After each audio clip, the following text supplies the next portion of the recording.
To my channel. I am Simran Sahani and आज मैं आपको पढ़ाऊंगी क्लास 12th हिस्ट्री का chapter 4 thinkers belief and building. तो ये जो चैप्टर है इसमें कौन सा टाइम पीरियड चलने वाला है, जैसे कि मैंने आपको हर चैप्टर में बोला है कि पहले हम टाइम पीरियड पे फोकस करते हैं, तो ये चैप्टर में भी टाइम पीरियड वही रहेगा 600 BCE से 600 CE का, जो हम सेकेंड एंड थर्ड चैप्टर में भी पढ़ चुके हैं। पर डिफरेंट क्या होगा इस चैप्टर के अंदर आप ये समझो। सेकेंड चैप्टर में हमने पढ़ा था नए नए किंगडम्स के बारे में जो डेवलप हो रहे थे, अलग अलग किंगडम्स के बारे में हमने जाना कैसे किंगडम्स हुआ करते थे।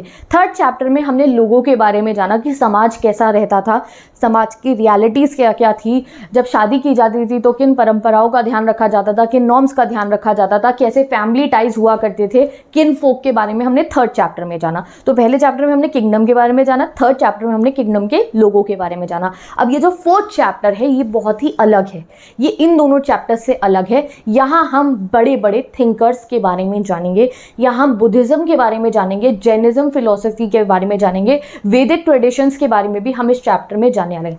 बेसिक चीज़ हम इस चैप्टर में ये जानेंगे कि किस तरीके से जब थिंकर्स ने सोचना शुरू करा ना कि ये जो वर्ल्ड है, अब बहुत समय हो चुका था, आप इमेजिन करो that people were living, life चल रही थी लोगों की, समाज पूरा जो है सोसाइटीज डेवलप हो गई थी। तो अब मेजर थिंकर्स डेवलप होते हैं जिन्होंने सोचा कि what is life, what is death, Karma का क्या रोल है हमारी लाइफ में, हमारी डेस्टिनी एंड आफ्टर लाइफ क्या होता है, इन सब चीज़ों के ऊपर, मिस्ट्रीज ऑफ लाइफ के ऊपर ना सोच होनी शुरू हो जाती है। एंड अलग अलग थिंकर्स पूरे वर्ल्ड में डेवलप होने शुरू होते हैं, वो हम पढ़ेंगे इस चैप्टर में। तभी चैप्टर का नाम क्या है, थिंकर्स। और नेक्स्ट वर्ड क्या है, बिलीव्स। हम अलग अलग बिलीव जानेंगे कि सोसाइटी में क्या क्या बिलीव थी। बुद्धिज्म में जब लोगों की belief I, they started following Buddhism, तो किस तरीके से वो हुआ। जब जैनिज्म बिलीफ के बारे में हम जानेंगे, ठीक है, पूरा का पूरा। And next is building. अब यहाँ बिल्डिंग का क्या मतलब आ गया भाई, थिंकर बिलीव तो समझ में आ गया, थिंकर और बिलीव्स। बिल्डिंग से मतलब यहाँ पे है कि हम जब थिंकर्स के बारे में जाना तो हमें उनसे रिलेटेड बहुत सारी बिल्डिंग्स भी मिली।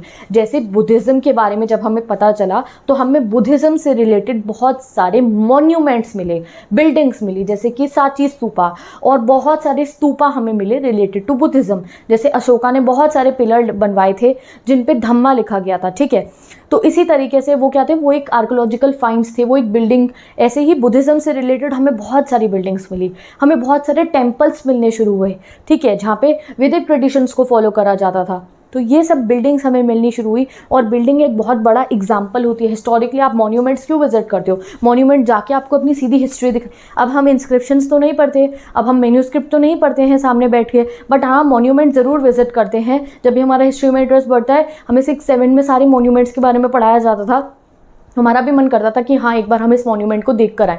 तो मॉन्यूमेंट्स मिलना तो सबसे ज़्यादा इंपॉर्टेंट रहता है, क्योंकि वो डायरेक्ट एक हमारे को प्रूफ देते हैं हमारी हिस्ट्री का, और बहुत सारी जानकारी मॉन्यूमेंट से मिलती है। तो बुद्धिज्म के बारे में जानने के लिए हमें बहुत सारी बिल्डिंग्स मिली, बहुत सारे टेक्स्ट भी मिले, यानी कि डॉक्यूमेंट्स भी मिले, और साथ ही के साथ में इंस्क्रिप्शन भी मिली थी। बट चैप्टर का नाम थिंकर बिलीव्स एंड बिल्डिंग क्यों रखा है, क्योंकि बिल्डिंग्स के बारे में आप बहुत अच्छे से इस चैप्टर में पढ़ने वाले हो। स्तूपास के बारे में पढ़ोगे, स्तूपा बिल्डिंग बनती कैसे थी, क्या मीनिंग था स्तूपा के उस डोम का।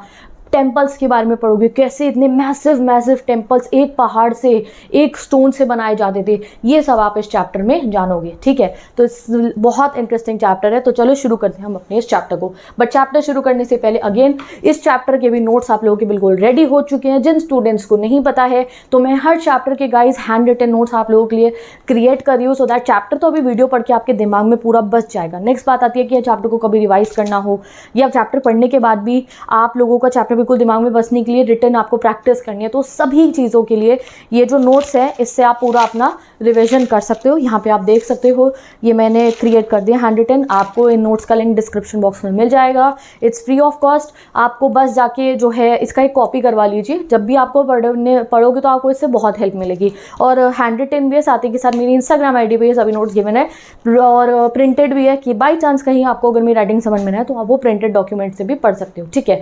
तो दोनों ही नोट्स अवेलेबल है, तो नोट्स की टेंशन नहीं है, पढ़ेंगे बस अब हम अपना चैप्टर, ठीक है। तो चलो शुरू करते हैं अपने चैप्टर को।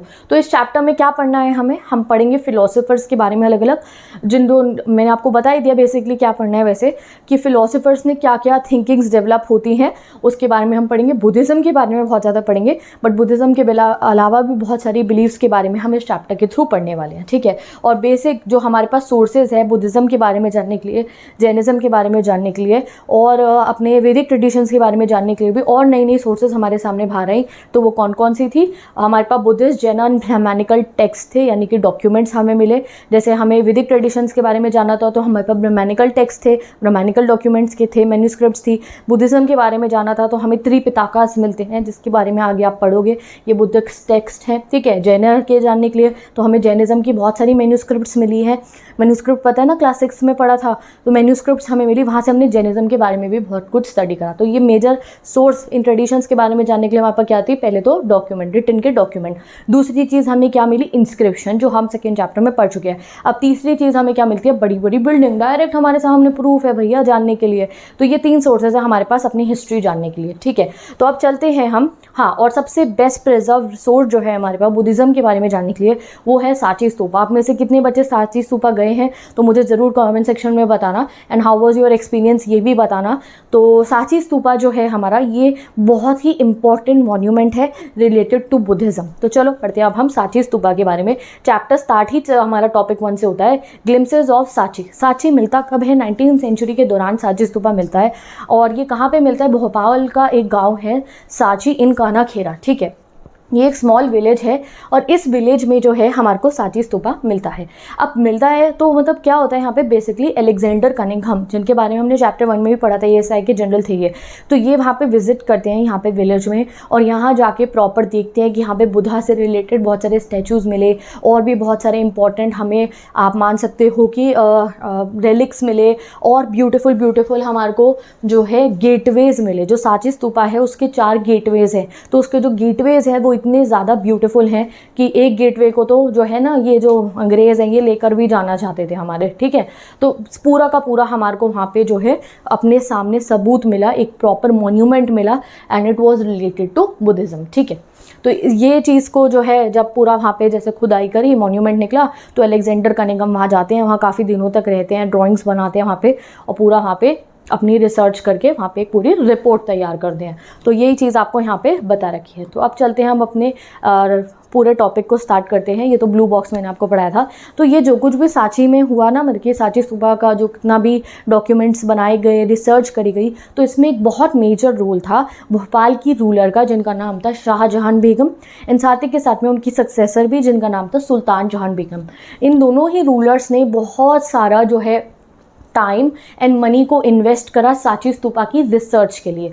समझे आपकी, सुल्तान जहां बेगम ने और शाहजहां बेगम ने फंड किया ये पूरा का पूरा, जितना काम चला ना कि भाई सांची स्तूपा के आसपास के एरियाज़ में एग्जैक्टिवेशंस हुई, जितने भी फाइंड्स निकले, म्यूज़ियम बनवाया गया, वॉल्यूम्स लिखी गई, यानी कि लिखवाया गया, पब्लिश की गई बुक्स को, और जितने भी आर्कियोलॉजिस्ट गए वहाँ पे तो उनके रहने का बंदोबस्त करना, वहाँ पे एक गेस्ट हाउस बनवाया गया। ये जितना भी काम हुआ उसको फंड किया सुल्तान जहां बेगम ने और शाहजहां बेगम ने, दोनों ने। एंड तभी जो उन्होंने जब वॉल्यूम्स भी लिखे थे ना जॉन मार्शल ने, तो जॉन मार्शल ने जब प्रॉपर बुक लिखी थी सांची के लिए, तो उसमें उनके बारे में भी मेंशन किया था। तो ये इस वाले टॉपिक में आपको मेजर सुल्तान जहां बेगम और शाहजहां बेगम का रोल जानना था। एग्जाम में क्वेश्चन आ सकता है कि कौन से रूलर का एक बहुत इंपॉर्टेंट रोल था सांची स्तूपा के प्रिजर्वेंस में और साथ ही के साथ में उसको रिस्टोर कराने में, ठीक है। तो किया तो एएसआई ने था, बट फंड किया था हमारे 2 रूलर्स ने, जिनका नाम था सुल्तान जहां बेगम और शाहजहां बेगम, दोनों ने, ठीक है।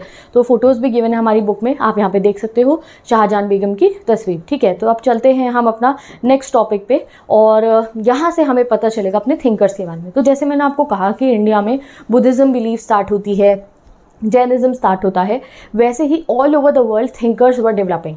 वो थिंकर्स क्या सोचते थे, वही मिस्ट्रीज़ ऑफ लाइफ, कि लाइफ क्या है, डेथ क्या है, क्या आफ्टर लाइफ होती है, और किस तरीके से हमारी लाइफ चलती है, ठीक है।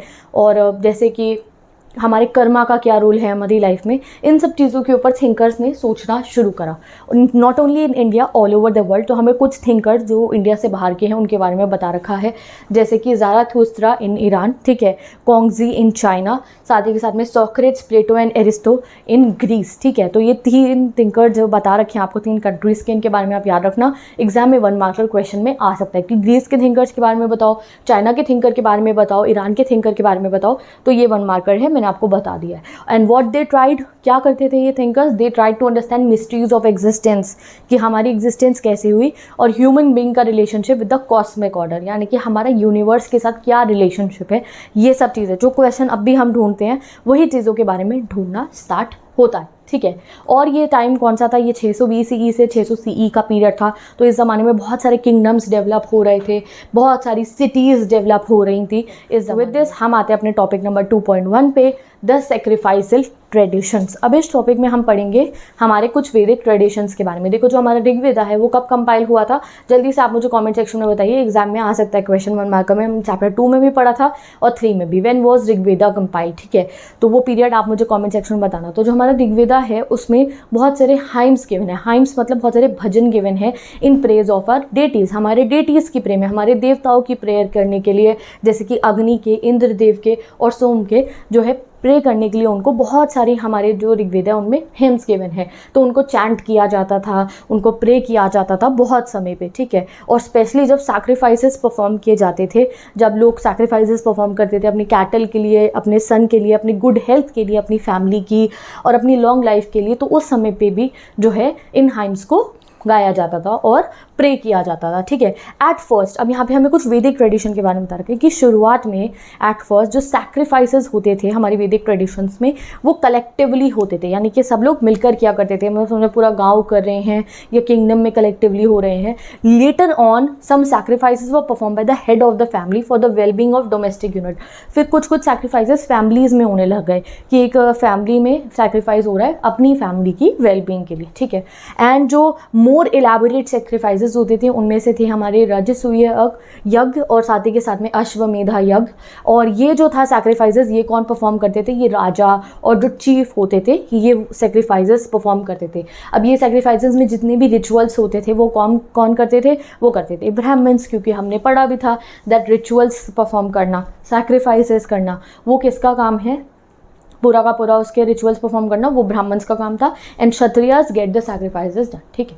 तो ये चीज़ आपको याद रखनी है दैट राजसूय यज्ञ और अश्वमेधा यज्ञ जो होता है हमारा, ये सैक्रिफाइस जो थे ये कौन करवाता था, ये क्षत्रिय करवाते थे। करता कौन था, ये ब्राह्मण्स किया करते थे, ठीक है। तो ये हमने वैदिक ट्रेडिशन के बारे में पढ़ा। अब आता है हमारा टॉपिक 2.2 न्यू क्वेश्चंस। अब धीरे धीरे क्या होने लगता है, हमारे मेनी आइडियाज़ डेवलप होते हैं उपनिषद्स के अंदर। तो जब हमने उपनिषद्स को स्टडी करा तो हमें पता चला कि ये ज़माना ऐसा आ गया था कि लोगों को बहुत इंटरेस्ट आ गया था मीनिंग ऑफ लाइफ के बारे में जानने के लिए, बर्थ रीबर्थ के बारे में जानने के लिए, कर्मा के बारे में जानने के लिए, possibility of life after death के बारे में जानने के लिए। मैं आपको बता चुकी हूँ, चैप्टर में अब पता चल रहा है। और जब तक आप ये नहीं मैं पहले ना बताती तो तब तक समझ में नहीं आता चैप्टर में एक्चुअली पढ़ने क्या वाले हैं। तो धीरे धीरे ये सब क्वेश्चंस पुट अप होने लगते हैं। बहुत सारे लोग इस चीज़ों के ऊपर डिबेट करते हैं कि हाँ क्या हमारी लाइफ है आफ्टर डेथ या नहीं, या लाइफ हमारी कैसे है, हमारी एग्जिस्टेंस कैसी हुई। इसके ऊपर बहुत सारे थिंकर्स आते हैं और बहुत सारे इसके ऊपर डिबेट डिस्कशन होने शुरू होते हैं। In fact outside the Vedic tradition, यानी कि वैदिक ट्रेडिशन में तो we are having our 4 Vedas, ठीक है। उसके आउटसाइड भी, वैदिक ट्रेडिशन के आउटसाइड भी जो है बहुत सारे और ट्रेडिशन थिंकर्स डेवलप होते हैं, जैसे कि बुद्धिज़्म में इमर्ज हुआ, जैनिज़्म में इमर्ज हुआ। तो ये लोग भी इस बारे में सोचना शुरू कर देते हैं। एंड विद दिस हमारा नेक्स्ट टॉपिक आएगा that is debate and discussion, ठीक है। तो जितने भी हमारे बुद्धिस्ट टेक्स्ट हैं, जो बुद्धिज़्म डॉक्यूमेंट मिली है हमारे को, बुद्धिस्ट टेक्स्ट बोलूँगी तो मतलब बुद्धिज़्म के रिटन जितने भी डॉक्यूमेंट्स मिले हैं उन पे हमें इन डिबेट और डिस्कशंस के बारे में बता रखा है। बहुत सारे स्कूल ऑफ थॉट हुआ करते थे, लगभग 64 स्कूल ऑफ थॉट। मतलब क्या हुआ, जैसे कि सोच, ठीक है। अब आज के ज़माने में भी ऐसा ही है, एक इंसान की एक सोच है, दूसरा इंसान की सोच दूसरी है। कईयों की सोच क्लैश करेगी, कईयों की सोच एक दूसरे से बिल्कुल ही मेल खाती है कि ठीक है आप भी उस बिलीव करते हो, आप भी इस चीज़ में बिलीव करते हो। तो उस ज़माने में भी there were as 64 school of thoughts हुआ करते थे। ये थिंकर्स हुआ करते थे, ये जगह जगह जाते थे, एक शहर गए, दूसरे गांव गए, तीसरे गांव गए, शहर गए। इनके अपने ये फिलोसफर होते थे, इनके साथ में अपने डिसाइपल्स होते थे, यानी कि अपने जो आप समझो कि इनको बिलीव करते थे इनकी बात के अंदर, ये भी इनके साथ ही रहा करते थे। और ये जब अलग शहर, एक शहर से दूसरे शहर जाते थे तो एक कुटाग्रशालाज बनी होती थी, यानी कि बेसिकली एक हट होती थी पॉइंटेड रूफ के साथ। वहाँ पे ये स्टे करते थे थिंकर्स, और वहाँ पे जो है डिबेट्स हुआ करती थी। एक थिंकर अपनी फ़िलॉसफी बताएगा, दूसरा थिंकर अपनी फ़िलॉसफी बताएगा। अब अगर ऐसा होता था कि जो सामने वाला थिंकर है उसकी फ़िलॉसफी जो है उसके फ़िलॉसफर्स को समझ में अच्छी ज़्यादा लगी, यानी कि एक तरीके का कंपटीशन होता था, ठीक है। एक थिंकर बी है, ठीक है, ए के भी अपने डिसाइपल्स है, यानी कि इनको फॉलो करने वाले बहुत सारे लोग हैं, ठीक है, इनके साथ में जो होते थे, और बी के भी होते थे उनके फॉलोअर्स, ठीक है। अब इनके बीच में डिबेट होती थी, ये अपना व्यू रखते थे, ये अपना व्यू रखते थे। अब सपोज़ करो कि ए के व्यू से बी के डिसाइपल इम्प्रेस हो जाए कि हाँ आप तो बिल्कुल ठीक बात कह रहे हो, बी भी इनसे इम्प्रेस हो जाए। तो ये जो बी के जितने भी डिसाइपल्स होते थे ये ए के पास चले जाते थे। तो इस तरीके से जो है बहुत सारा क्या हुआ करता था, इस तरीके से डिबेट्स एंड डिस्कशन हुआ करते थे कहाँ पे, कुटाग्रशाला में। और इस तरीके से डिसाइपल्स बढ़ाए जाते थे कि जिनकी फिलॉसफी में लोग ज़्यादा बिलीव करते थे उनके डिसाइपल्स जो होते थे वो बढ़ जाया करते थे। यही बात आपको यहाँ पे बता रखी है। डिबेट हुआ करती थी कुटाग्रशाला में। कुटाग्रशाला क्या है, 1 मार्कर में आ सकता है, अ हट विद अ पॉइंटेड रूफ। और यहाँ पे ट्रैवलिंग मेंडिकेंट हॉल्ट करते थे, यानी कि जो ट्रैवलिंग मॉन्क्स होते थे ना बेसिकली, वो यहाँ पे रुका करते थे। ठीक है, अगर एक फिलोसोफर अपनी राइवल को जो है हरा दिया करता था तो उस राइवल के डिसाइपल्स उनके साइड पे चले जाते थे, जैसे मैंने आपको बताया। ठीक है, मैंने भी आपको यही बात बताया है। Many of this teacher including Mahavira and Buddha question the authority of the Vedas. अब इनमें से बहुत सारे थिंकर्स, उनमें से 2 का नाम हमें बताया, जैसे कि बुद्धा जी एंड साथ ही के साथ महावीरा जी। इन्होंने कई जगहों पे क्वेश्चन करा अथॉरिटी ऑफ द वेदास को, यानी कि जो हमारे वेदास में कुछ जो चीज़ें थी उनको इन्होंने क्वेश्चन करा। ठीक है, और साथ ही के साथ में मेजर चीज़ ये हाईलाइट की कि जो मेन और वुमेन है, जो आदमी है और इंसान, मतलब हम सब लोग जो हैं, हम अपने जो है बेसिकली लिबरेशन के लिए, यानी कि हम अपने आप को लाइफ के सब चीज़ों से फ्री करने के लिए हम लोगों को जो है ना वो करना पड़ेगा, ट्रायल्स एंड ट्रिब्यूलेशन देने पड़ेंगे, यानी कि हमारे को मुश्किलों का सामना करना पड़ेगा, हमें तपस्या करनी पड़ेगी बेसिकली, तब जाके हम इन लाइफ की सारी चीज़ों से, बंधनों से मुक्त हो सकते हैं। बुद्धिज़्म में और जैनिज़्म में जो ये बिलीव्स थी, इनमें ये कहा गया था कि जो मेन एंड वुमेन है उनकी जो लाइफ है, उसकी जो एग्जिस्टेंस है, अगर उन्हें लिबरेशन अटेन करना है, लिबरेशन मतलब क्या, बंधनों से सभी मुक्त होना है, मोक्ष की प्राप्ति करनी है, तो उसके लिए आप लोगों को वर्ल्डली एग्जिस्टेंस जो है ना, ये जो समाज है, जो पूरा के पूरा वर्ल्ड है, इस सब चीज़ों को, इनको आपको लीव करना पड़ेगा, तब जाके आप इन सब चीज़ों से दूर हो सकते हो। ठीक है, तो बेसिकली ये जब थिंकिंग्स जब डेवलप हुई तो बहुत सारी चीज़ों के ऊपर क्वेश्चन भी उठे। अब हम जाते हैं बुद्धिस्ट ट्रेडिशंस के बारे में और बुद्धिस्ट टेक्स्ट के बारे में, जो मैंने आपको बताया था। तो बुद्धा जितनी भी टीचिंग्स अपने किया करते थे ना, बेसिकली वो ओरली बताते थे। ठीक है, वो बोला करते थे, पूरे के पूरा वो बोल कर समझाते थे। It was not written. ठीक है, बहुत सारे women and children, man, Buddha के जितने भी टीचिंग्स होती थी उनके सेरेमन बेसिकली उसको अटेंड किया करते थे। कोई भी बुद्धा की स्पीच जो थी उनकी लाइफ टाइम के दौरान, यानी कि जब बुद्धा जीवित थे उस दौरान कभी भी लिखी नहीं गई। ठीक है, कोई भी स्पीच को व्हेन बुद्धा की लाइफ टाइम के दौरान भी ना लिखा नहीं जाता था, सब लोग उनको सुनने आया करते थे। बट आफ्टर हिज डेथ, जब 5th to 4th century BC हमें बता रखा है, उनकी टीचिंग्स को कंपाइल किया गया, यानी कि जो भी बुद्धा ने ओरली बताया था, तो जो उनके डिसाइपल्स थे, ठीक है, जो उनको फॉलो करने वाले उनके डिसाइपल्स थे, उन्होंने बुद्धा की उन टीचिंग्स को लिखना शुरू करा और उन्होंने उनको लिखकर बेसिकली 3 मेजर डॉक्यूमेंट्स बना दिए थे। 3 वॉल्यूम्स बनती हैं और उन 3 वॉल्यूम्स को क्या बोला जाता है, 3 पिताकास। ठीक है, या फिर आप कह सकते हो त्रिपिताकास कहा जाता है। मतलब लिटरली मतलब क्या होता है, त्रिपिताका का 3 बास्केट, जिसमें 3 डिफरेंट टाइप की इंफॉर्मेशन हमारे को गिवन है। ठीक है, ओके, तो यहाँ पे मैंने लिख दिया है सो दैट आप आराम से समझ पाओ। तो 3 पिताकास थे हमारे पास में। 3 पिताका मतलब 3 बास्केट जिसमें अलग अलग चीज़ें रखी जाए बेसिकली, बट इसका मतलब था 3 अलग अलग टेक्सचुअल डॉक्यूमेंट। ठीक है, पहला था विनया पताका, इसमें रूल्स और रेगुलेशन लिखे जाते थे जो भी मॉन्क संघ को ज्वाइन करते थे उनके लिए। ठीक है, संघ, आपको याद होगा चैप्टर 2 में हमने पढ़ा था कि संघ पे चलते थे, बुद्धिज्म, बुद्धा जो है वो उस पर संघ हुआ करते थे। तो जो भी मॉन्क्स मोनेस्ट्री में एंटर कर रहे हैं, संघ में एंटर कर रहे हैं, तो उनके लिए रूल्स और रेगुलेशन लिखे जाते थे विनया पताका में। दूसरा था सुत पिताका, इसमें बेसिकली बुद्धा की टीचिंग्स गिवन थी। तो एग्जाम में 1 मार्कर में आएगा, बताओ कौन से पिताका में बुद्धा की टीचिंग्स गिवन थी, तो वो थी सुत पिताका में। ठीक है, उसके बाद जितना भी फिलोसफिकल मैटर्स होते थे, यानी कि और मेजर टीचिंग्स फिलोसफिकल मैटर्स, वो होती थी अभिधम्मा पिताका में। अब इन पिताकों को कंपाइल किसने करा था, मैंने आपको बताया बुद्धा के डिसाइपल्स ने करा था। पूरा हमारे को गिवन है, काउंसिल ऑफ एल्डर्स मॉन्क, यानी कि बहुत जो एल्डर मॉन्क थे ना, उन्होंने कंपाइल करा था वैशाली में। तो इसको याद रखना, 1 मार्कर बहुत सारी हैं यहाँ पे। उसके बाद जब धीरे धीरे बुद्धिज्म स्प्रेड होता है श्रीलंका तक, तो वहाँ पे 2 अलग जो है वहाँ पे भी टेक्स्ट बनाए जाते हैं, यानी कि वहाँ पे भी डॉक्यूमेंट्स बनाए जाते हैं। उन 2 डॉक्यूमेंट्स का नाम है Dipavamsa, basically Chronicle of the island, because Sri Lanka is island nation ना। ठीक है, और साथ ही के साथ में जो है महावंसा, जिसका मतलब है द ग्रेट क्रॉनिकल। तो वहाँ पे भी बुद्धिज्म से रिलेटेड डॉक्यूमेंट्स लिखे गए। उसके बाद जब चाइना तक बुद्धिज्म जो है पूरा स्प्रेड हो जाता है, तो वहाँ से 2 ट्रैवलर्स आते हैं। ट्रैवलर्स का नाम हमने पिछले चैप्टर में भी पढ़ा था, फाजियान और जुआंग जैंग। ठीक है,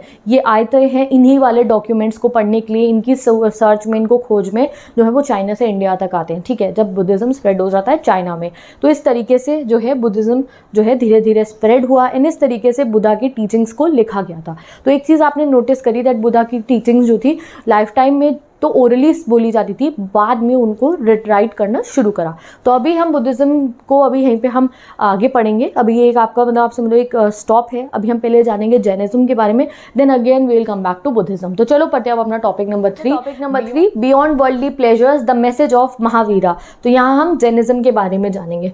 तो द मैसेज ऑफ महावीरा या फिलोसफी ऑफ जैनिज्म, इस वाले टॉपिक के थ्रू हम जानने वाले हैं, ठीक है। तो जो बेसिक फिलोसफी थी जैनिज्म की, ठीक है, वो नॉर्थ इंडिया में महावीरा से भी पहले एग्जिस्टेंस में थी। यानी कि यहाँ पे आपको गिवन है that basic philosophy of Jainism was in existence in North India, already North India में थी before the birth of Vardhamana. Even Vardhamana के जन्म से भी पहले, वर्धमाना कौन है? He is Mahavira ji only. तो उनके जन्म से भी पहले से ही नॉर्थ इंडिया में जो है जैनिज्म की फिलॉसफी हुआ करती थी, ठीक है। कैसे हुआ करती थी वो हमें बता रखा है दैट अकॉर्डिंग टू जैना ट्रेडिशन के अकॉर्डिंग महावीरा से पहले, ठीक है, प्रीसीडेड मतलब महावीरा से पहले 23 और टीचर्स थे जिनको कहा जाता था तीर्थांकर्स। और तीर्थांकर मतलब वो लोग जो इंसान को गाइड करते हैं कि कैसे उन्हें लाइफ में रहना चाहिए, गाइड करते हैं, जो कि सही और गलत का रास्ता बताते हैं। तो महावीरा से पहले भी 23 तीर्थांकर्स थे एंड तभी जो है नॉर्थ इंडिया में ये फिलोसफी ऑलरेडी थी, ठीक है। तो ये चीज़ हमें यहाँ पे बता रखी है। अब हम डिटेल में पढ़ेंगे जैनिज्म की फिलोसफी के बारे में, दैट बेसिकली जैनिज्म फिलोसफी क्या थी। तो ये पूरा का पूरा आपको एग्जाम में ना क्वेश्चन आएगा, एग्जाम में 6 मार्कर क्वेश्चन आएगा। ये पांचों के पांचों पॉइंट मैंने यहाँ पे लिख रखे हैं। तो जो इंपॉर्टेंट आइडिया था सबसे ज़्यादा जैनिज्म का वो ये था कि the entire world is animated, यानी कि जो एंटायर वर्ल्ड है उसमें जान है, ठीक है। जैसे कि जो स्टोन है, जो रॉक हो गए, जो वाटर हो गए, एनिमल्स हो गए, प्लांट्स हो गए, इंसेक्ट्स हो गए, इन सब में जो है ये एनिमेटेड है। एंड साथ ही के साथ में जो है जो मोस्ट इम्पॉर्टेंट बिलीव है ये यही हुआ करती थी। दूसरी बिलीव क्या थी जैनिज्म की, वो ये थी non injury to living being specially human, animal, plant, insect is central to Jainism. मैं डायरेक्ट बुक से रीड करके क्यों बता, क्योंकि डायरेक्ट यही चीज़ आपको एग्जाम में लिखनी है।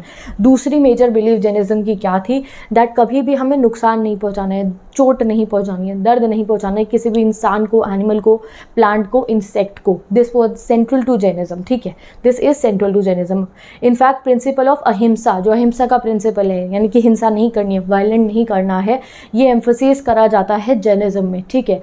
और साथ ही के साथ में जैना टीचिंग में साइकिल ऑफ बर्थ और रीबर्थ के बारे में भी बता रखा है। जो हमारे बर्थ है कि हम जो हमारा जन्म है अगले जन्म में कब होगा, कैसे होगा, वो सब डिपेंड करता है हमारे इस जन्म के कर्मा के ऊपर, कि अगर हमारे कर्मा अच्छे होंगे तो आगे भी हमारे को अच्छी लाइफ मिलेगी। तो इस चीज़ में बिलीव करा जाता है। तो अकॉर्डिंग टू जैना teaching the cycle of birth and rebirth is shape through Karma, कि बर्थ और रीबर्थ आपका कैसे होगा, आपके कर्म के बेसिस पे। Asceticism and penance are required to free oneself from the cycle of karma. और अगर किसी को अपने आप को साइकिल ऑफ कर्मा से बाहर निकालना है तो उसके लिए उन्हें एस्केटिज्म और पेनेंस, यानी कि उन्हें कड़ी तपस्या करनी पड़ेगी एंड तब जाके वो इस चीज़ से बाहर आ सकते हैं, यानी कि मोक्ष की प्राप्ति वो कर सकते हैं। This can be achieved only by renouncing the world. और आप ये कब प्रैक्टिस करोगे, जब आप वर्ल्ड को रिनाउंस कर दोगे। तो बात क्या थी, दैट ये कैसे अचीव करा जा सकता है कि आप खुद को कर्मा की साइकिल से बाहर कीजिए। वो कैसे हो सकता है, कड़ी तपस्या करके, एस्केटिज्म और पेनेंस करके, और वर्ल्डली अफेयर्स को बिल्कुल ही लीव करके। तो ये 5 चीज़ें जो हैं बहुत बेसिक है जैना फिलॉसफी में, और ये आपका 6 मार्कर क्वेश्चन में भी आने वाला है, तो इसको आप मार्क कर लीजिए। नाउ अब हम जानते हैं रूल्स फॉर जैना monks and nuns took 5 wars such as abstain from killing। तो 5 wars आपको ये भी आएंगे एग्जाम में डायरेक्ट क्वेश्चन में। तो पहला होता था abstain for killing, कि किसी को भी मारेंगे नहीं, ठीक है। Next to abstain from stealing, दैट कभी भी चोरी नहीं करेंगे कोई भी सिचुएशन हो। Third to abstain from lying, कभी भी झूठ नहीं बोलेंगे इवन दो कोई भी सिचुएशन हो। टू ऑब्जर्व सेलिबेसी, और to abstain from possessing property, यानी कि प्रॉपर्टी भी नहीं रखेंगे अपनी। तो ये 5 रूल्स थे फॉर जैन मॉन्क्स, ठीक है। तो इसको आप भी चेक कर लीजिए अच्छे से। ये मैंने एग्जैक्टली यहाँ पे ऐसा लिखा है बिकॉज एग्जाम में क्वेश्चन में आएगा। तो this is about the Jainism. अब हम पढ़ेंगे स्प्रेड ऑफ जैनिज्म, कि जैनिज्म एक्चुअली में स्प्रेड कैसे हुआ। 3.1 पढ़ते हैं स्प्रेड ऑफ जैनिज्म। तो जैनिज्म भी बुद्धिज्म की तरह ऑल ओवर द कॉन्टिनेंट हमारा जो है स्प्रेड होता है। जैनिज्म में भी जितने भी स्कॉलर्स थे, जैना स्कॉलर्स थे, उन्होंने वेल्थ प्रोड्यूस करी ऑफ लिटरेचर। जैसे कि हमने बुद्धिज्म में पढ़ा दैट त्रिपिटका थी, वैसे ही जैनिज्म में भी बहुत सारे टेक्सचुअल रिटन डॉक्यूमेंट्स लिखे गए वेराइटी ऑफ लैंग्वेजेस में, जैसे कि प्राकृत में, संस्कृत में और तमिल भाषा में भी। और सेंचुरीज तक इन मैन्यूस्क्रिप्ट्स को, इन टेक्स्ट को प्रिजर्व करा जाता था लाइब्रेरीज में जो अटैच हुआ करती थी जैना टेम्पल के बराबर में, ठीक है। तो बहुत सारी मैन्यूस्क्रिप्ट्स को सेव करके रखा जाता था। स्टोन स्ट्रक्चर्स भी हमें मिले जैनिज्म के, जो पूरा ऑल ओवर द कॉन्टिनेंट हमारे को मिले, जहाँ पे जो है डिवोटीज ने, जो जैना तीर्थांकर्स है, उनके स्टोन स्ट्रक्चर्स बनाए हैं, ठीक है। तो ये इमेज है तीर्थांकर की फ्रॉम द मथुरा। तो ये हमारे पास हमने क्या पढ़ना है इस वाले टॉपिक में, हम क्या पढ़े, थिंकर बिलीवर बिल्डिंग्स। तो मटीरियल रिमेन्स भी मिले थे, साथ ही के साथ हमें बहुत सारे स्टोन के स्टैचूज भी मिले थे। तो ये एक तीर्थांकर की 3rd सेंचुरी CE में जो है इमेज हमारे को मिली है। तो विद दिस आगे वाले टॉपिक पे हम आते हैं, जो वापस से हम चलेंगे अब अपने बुद्धिज्म पे। और उससे पहले आप यहाँ देख सकते हो ये एक जैना मैन्यूस्क्रिप्ट है, ये भी हमारे को हमारी बुक में शो करी गई है। तो अब आते हैं वापस Buddha and the quest for enlightenment. Basically हम इसमें बुद्धिज्म के बारे में भी जानेंगे एंड बुद्धा की लाइफ के बारे में भी जानेंगे। तो Buddha one of the most influencer thinkers है ऑल ओवर द वर्ल्ड के, ठीक है। Over the centuries Buddhism message सिर्फ और सिर्फ इंडिया में नहीं, all over the central Asia travel हुआ, जैसे कि चाइना, कोरिया, जापान और साथ ही के साथ में श्रीलंका में, फिर वहाँ से म्यांमार, थाईलैंड, इंडोनेशिया तक बुद्धिज्म प्रैक्टिस किया जाता है एंड बुद्धिज्म स्प्रेड हुआ, ठीक है। जो बुद्धिस्ट टेक्स्ट था और टीचिंग्स थी उनको केयरफुली हिस्टोरियंस ने ट्रांसलेट करा इन सब चीज़ों को जानने के लिए। और बुद्धा जी के ऊपर बहुत सारी हैगियोग्राफीज लिखी गई हैं। अब हैगियोग्राफी क्या होता है? हैगियोग्राफी होता है एक बायोग्राफी जो एक सेंट के ऊपर लिखी जाती है, यानी कि एक सेंट के लाइफ की कहानी, यानी कि बुद्धा की लाइफ की कहानी जब लिखी गई तो उसको क्या बोला गया? हैगियोग्राफी, उसे बायोग्राफी नहीं बोला जाएगा। तो many of these were written down at least a century after the time of Buddha. तो बुद्धा की मतलब आप समझ लो लाइफ टाइम के भी बहुत समय बाद बुद्धा के ऊपर जो है हैगियोग्राफीज लिखी गई थी, जिससे कि पता चले आगे की पीढ़ियों को दैट हु वॉज ही, और अपने टीचर, अपने थिंकर के बारे में वो सब जान पाए।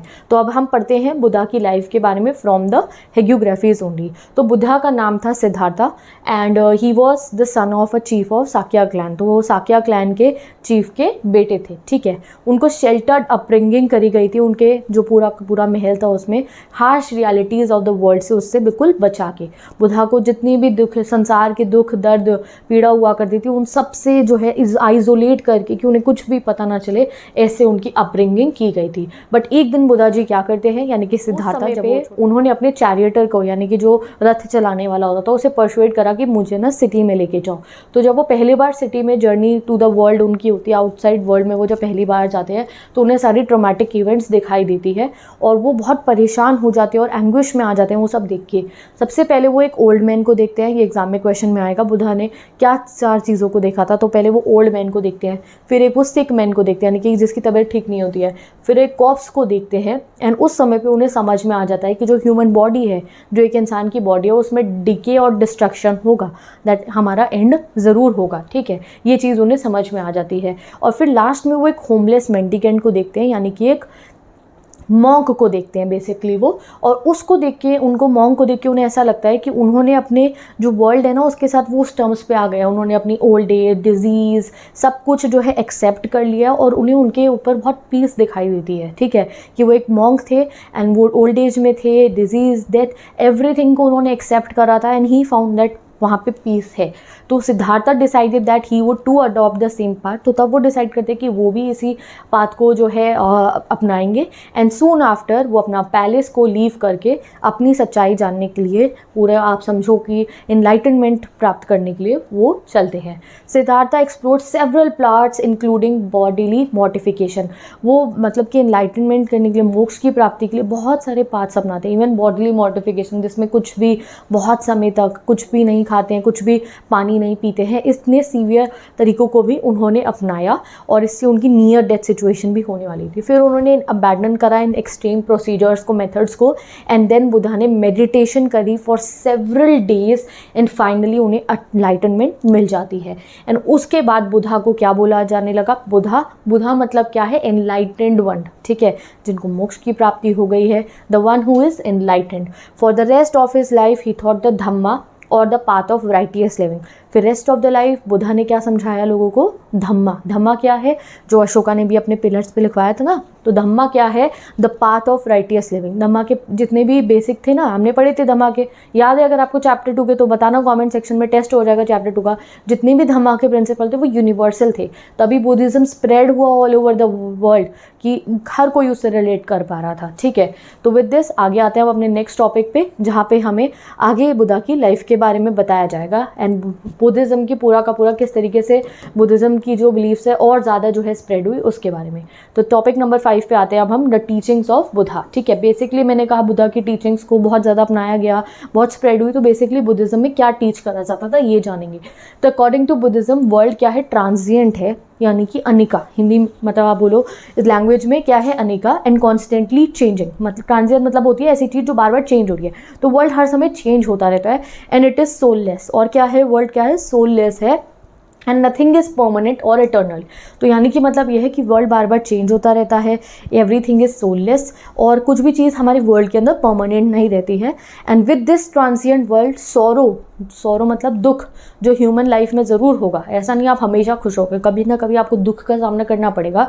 तो बुद्धिज़्म में ये समझाया गया दैट एवरीथिंग इज़ ट्रांसिएंट, कोई भी चीज़ का नेचर परमानेंट नहीं है। अगर दुख भी है तो वो कुछ समय के लिए होगा, आगे चल के वो भी बदल जाएगा, तो ये चीज़ समझाई जाती थी। And by following the path of moderation between severe penance and self-indulgence, human being can come out of the worldly troubles, कि अगर आप लोगों को वर्ल्डली ट्रबल से बाहर आना है तो एक आपको जो है मेडिटेशन करके एंड एक पाथ पे जाके आप उसको अचीव कर सकते हो। In the earliest form of Buddhism whether और not God existed was irrelevant, इस चीज़ पे बात नहीं की जाती थी वेदर और नॉट गॉड है या फिर नहीं है। ठीक है, बुद्धा ने सोशल वर्ल्ड को क्या बोला था, creation of human rather than divine origin.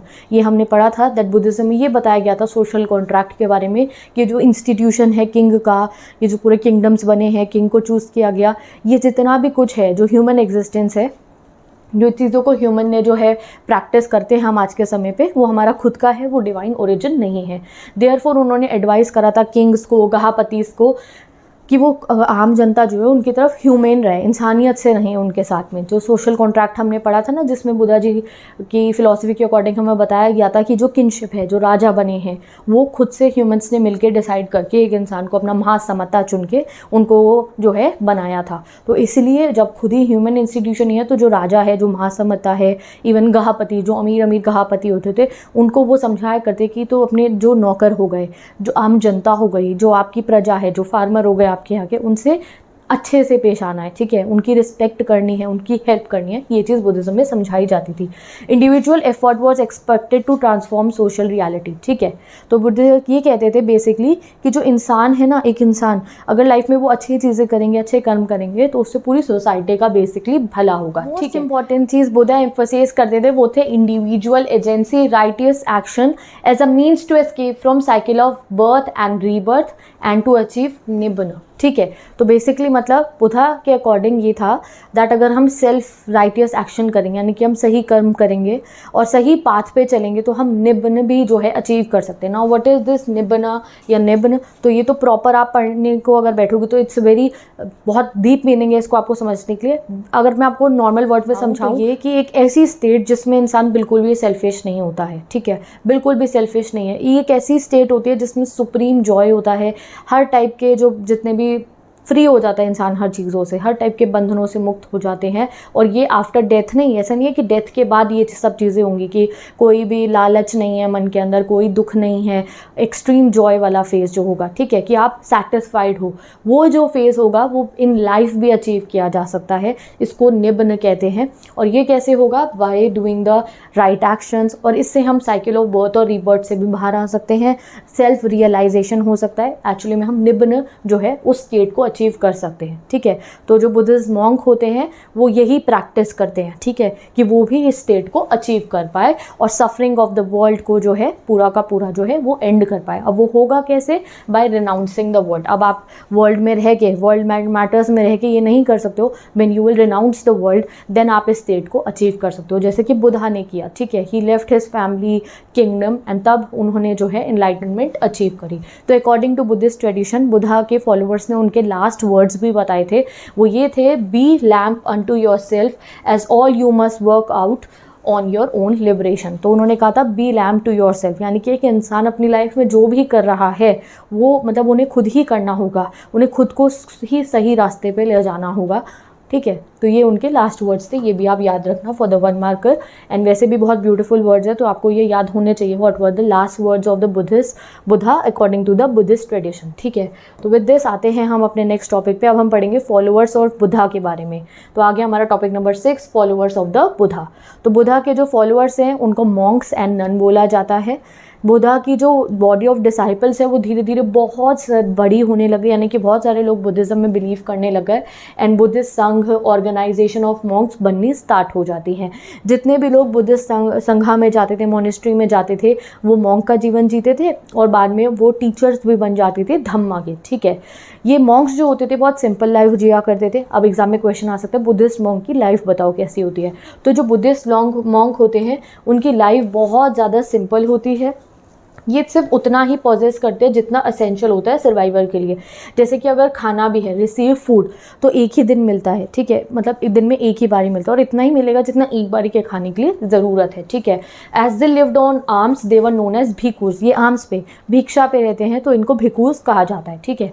Starting में ना सिर्फ मेन अलाउड थे संघा के अंदर, यानी कि बुद्धिस्ट मोनेस्ट्रीज में मॉन्क्स के लिए सिर्फ मेन ही मतलब को अलाउड था कि वो आके यहाँ आएंगे। बट लेटर ऑन वुमेन को भी अलाउड हो जाता है।